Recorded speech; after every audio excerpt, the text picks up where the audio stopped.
এটা সানডে মর্নিংয়ের একটা ব্লগ। কিছু কিছু দিন এমনও হয় যেই দিনগুলোতে আমার রান্না করতে একদম ইচ্ছে করে না, আর স্পেশালি যেই দিনগুলোতে শুধুমাত্র নিজের জন্য রান্না করতে হয়। তাই আজকে ব্রেকফাস্টের জন্য খুবই একটা ইজি রেসিপি খুঁজে নিয়েছি। তো আজকে আমি ব্রেকফাস্টে বানাচ্ছি ফ্রাইড ম্যাগি। এই রেসিপিটা খুবই একটা ইজি রেসিপি, খেতেও খুব টেস্টি হয়। নর্মালি যেভাবে আমরা ম্যাগিটাকে বয়েল করি সেভাবে ম্যাগিটাকে বয়েল করে নিতে হবে। আমি এখানে জলের পরিমাণটা একটু কম রেখেছি, মানে যেহেতু ফ্রাইড করব তার জন্যে অতটা গ্রেভি রাখবো না। আর আলাদা করে আমি একটা প্যানে কিছু ভেজিস ফ্রাই করে নিয়েছি।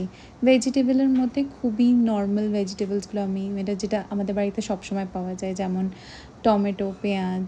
আর আমি এখানে একটু মটরশুঁটি আর সুইট কর্নও অ্যাড করেছি, যেহেতু আমার কাছে অ্যাভেলেবেল ছিল। একবার যখন সব কিছু ভালো করে ভেজে নেব, তখন এই ভাজা ভেজিটেবলসগুলোকে ভালো করে ম্যাগির সাথে মিক্স করে দিয়ে খুবই টেস্টি হয় খেতে।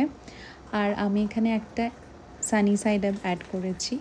এই ছোট্ট প্যানটা যেটা তোমরা দেখতে পাচ্ছ সেটা আমি খুবই রিসেন্টলি কিনেছি। অ্যাকচুয়ালি কী হয় বলো তো, কোনো দিন অমলেট বানানোর জন্য বা সানি সাইড আপ বানানোর জন্য আমাকে প্রথমে একটা বড় প্যান ইউজ করতে হতো। তো সেটার জন্য না অনেক প্রবলেম হতো, তাই আমি রিসেন্টলি এই ছোট্ট একটা প্যান পারচেজ করেছি। অ্যান্ড এখন খুব সুন্দর করে সানি সাইড আপটা হয়েও যায়, কোনো ভাঙে না, আর বেশি বাসনও নোংরা হয় না।